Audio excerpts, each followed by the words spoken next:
Today we're reading Chapter 7 of The Losers Club. Chapter 7, Comfort. Buckle up back there. Alex snapped. Are you going to say that every time I get into the car? I know how to use a seatbelt. His mom turned and faced him. Then in a sharp, high-pitched voice, she said, I don't know who you are or where you came from, but not from now on, you do as I tell you, okay? That was one of his mom's favorite Star Wars quotes, and she's using her Princess Leia voice. Leia? I don't watch Star Wars. It was totally annoying, but also funny. His mom could find a Star Wars quote that would fit almost any situation. But when she became commander of the minivan, something happened, and the quotes came tumbling out. His mom craned her neck until she could see Luke and Alec in the rear view mirror.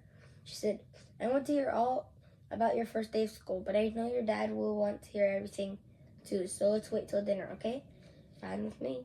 Luke already had his iPad lit up. Me too. Alec took out a book. It wasn't the one he had in the gym. It was Charlotte's Web.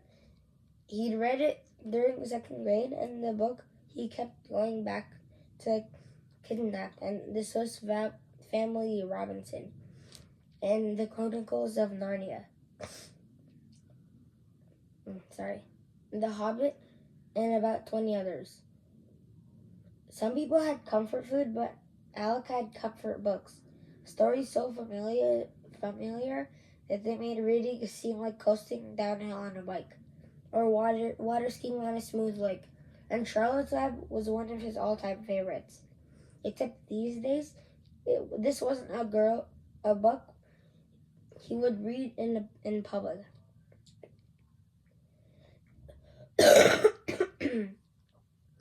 A story about a farm girl who talks with a pig and a spider and a bunch of barn animals.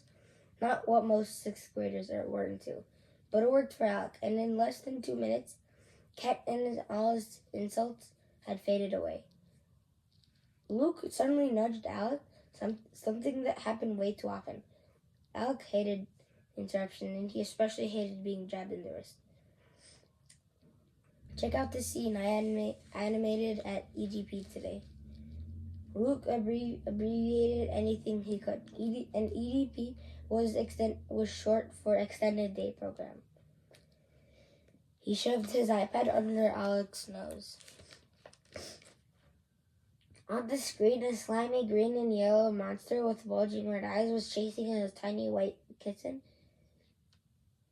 around and around until it finally got the fluffy little guy trapped in the lower left corner. Just as its beast opened its drooling jaws, the kitten's mouth opened even wider. And with razor-sharp teeth longer than its body. It sliced the monster into 7 chunks with one giant chomp, and the lumps lay there oozing and quivering. Then the kitty closed its mouth and made a tiny mewing sound. And the words "played nice" popped onto the screen. Sorry, I'm sick. Alec laughed. That's awesome. Luke seemed to reply, but he was actually talking to himself. Animation's too blocky, and the sound needs tweaking. I have to spike the ending. More slime. Luke turned away, flipped to a different app, and began tapping. Alec had figured out a long time ago that his little brother was from a different galaxy. Actually, the same galaxy his mom and dad came from. They lived in the computer universe, all 3 of them, and Alec didn't.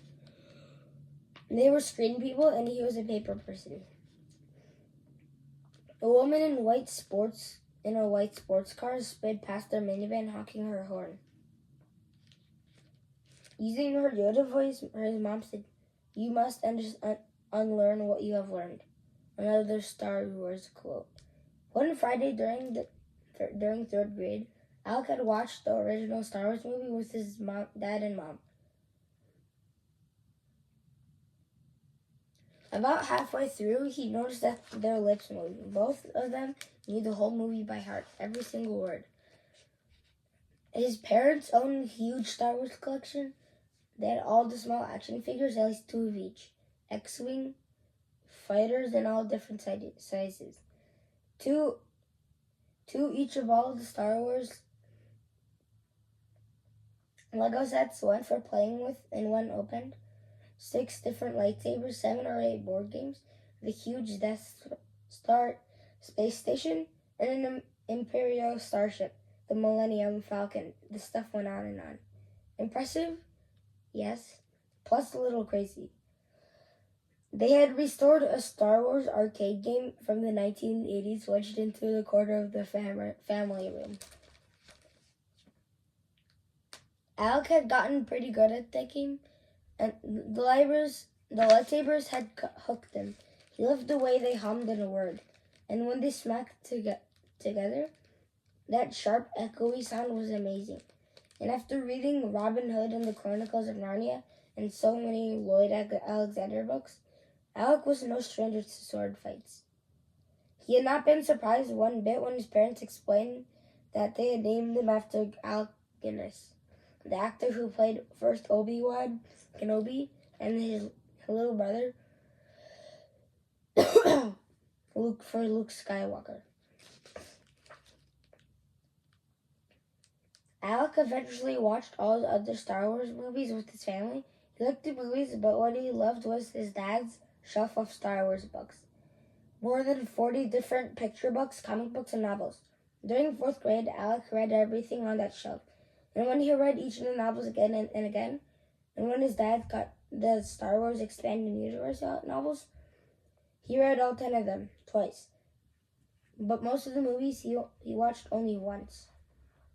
Sure, they were loaded with action and there were explosions and wild chase scenes, but a lot of the sound effects were cool, especially the lightsaber fights.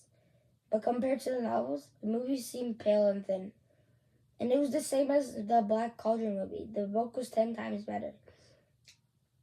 Movies were always so short.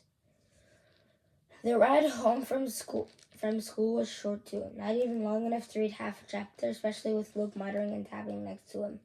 As they opened into the driveway, his mom pushed the garage door open her, and when the minivan stopped inside the garage, she hit the button that opened both of the back sliding doors. Luke grabbed his things and left, but Alex stayed put and kept reading. He was almost to the part about the Templeton and the rat and the rotten egg, and he didn't stop until he got to the end of the chapter. He closed the book and discovered he'd been sitting alone in the dark garage reading by the dome light in the back seat of the minivan.